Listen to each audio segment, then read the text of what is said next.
Salam kasih Kristus untuk semua pendengar renungan sentapan firman Tuhan hari ini 1 Agustus 2026. Renungan kita hari ini diambil dari Injil Matius bab 14 ayat 1 hingga 12. Mari dengar dan renungkan bersama. Sekali peristiwa sampailah berita tentang Yesus kepada Herodes, raja wilayah. Maka ia berkata kepada pegawai-pegawainya, "Inilah Yohanes Pembaptis. Ia sudah bangkit dari antara orang mati, dan itulah sebabnya kuasa-kuasa itu bekerja di dalamnya." Sebab memang Herodes telah menyuruh menangkap Yohanes, membelenggu dan memenjarakannya berhubung dengan peristiwa Herodias, istri Filipus saudaranya. Sebab Yohanes pernah menegur Herodes, "Tidak halal engkau mengambil Herodias." Herodes ingin membunuhnya, tetapi ia takut kepada orang banyak yang memandang Yohanes sebagai nabi. Tetapi pada hari ulang tahun Herodes, menarilah putri Herodias di tengah-tengah mereka dan menyenangkan hati Herodes, sehingga Herodes bersumpah akan memberikan kepadanya apa saja yang dimintanya.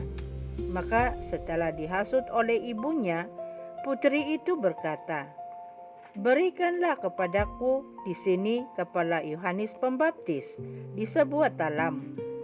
Lalu sedihlah hati raja, tetapi karena sumpahnya dan karena tamu-tamunya diperintahkannya juga untuk memberikannya. Disuruhnya orang memenggal kepala Yohanes di penjara dan membawanya di sebuah talam, lalu diberikan kepada putri Herodias. Dan putri Herodias membawanya kepada ibunya. Kemudian datanglah murid-murid Yohanes Pembaptis mengambil jenazah itu dan menguburkannya. Lalu pergilah mereka memberitahu Yesus. Injil Tuhan. Terpujilah Kristus. Saudara dan saudari yang terkasih, dalam bacaan Injil tadi kita mendengar bahwa Raja Herodes mendengar kabar tentang Yesus. Jadi dia mengira Yesus adalah Yohanes Pembaptis yang bangkit. Dan dikisahkan juga bagaimana Yohanes dipenjara dan dipenggal karena menegur Herodes pasal Herodias, istri Filipus saudaranya. Dan karena sumpah dan egonya di depan para tamu, Herodes memerintahkan pemenggalan kepala Yohanes, dan setelah itu murid-murid Yohanes datang mengambil jenazahnya dan memberitahukan kepada Yesus. Dalam kisah ini sebenarnya Yohanes tidak takut. Walaupun berhadapan dengan raja, dia tetap menegur dosa. Tidak halal engkau mengambil Herodias.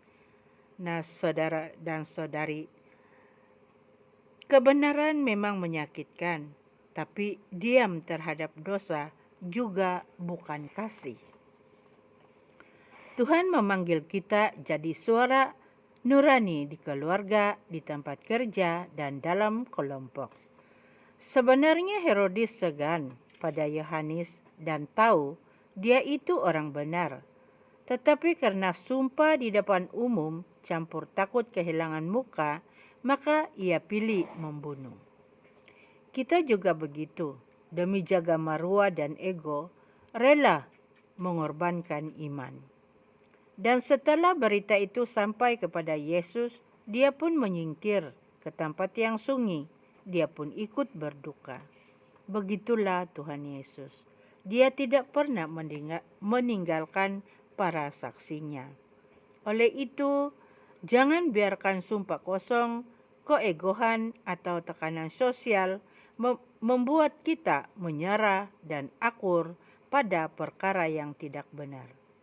Ingatlah, Kalau kita pertahankan kebenaran seperti Yohanes, mungkin ada salib. Tapi Tuhan tidak pernah meninggalkan kita.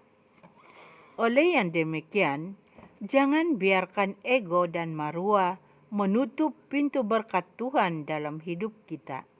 Jadikanlah hidup kita saksi kebenaran walaupun kecil. Amin.